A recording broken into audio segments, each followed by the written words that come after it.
Service in San Diego has issued a flash flood warning for San Bernardino County in Southern California until 3:15 p.m. PDT. At 1:10 p.m. PDT, Doppler radar indicated thunderstorms producing heavy rain across the warned area. Between 0.5 and 1 inch of rain has fallen.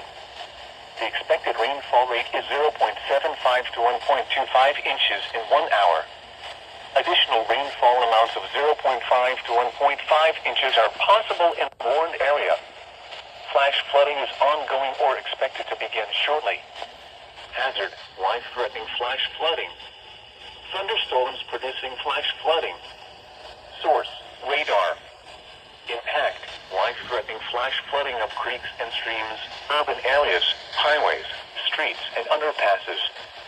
Some locations that will experience flash flooding include Big Bear City, Lucerne Valley, Big Bear Lake, Highway 18 between Baldwin Lake and Lucerne Valley, Baldwin Lake, Highway 38 between Onyx Summit and Sugarloaf, Seven Oaks, Highway 38 between Yucaipa and Onyx Summit, Woodlands and Fawnskin,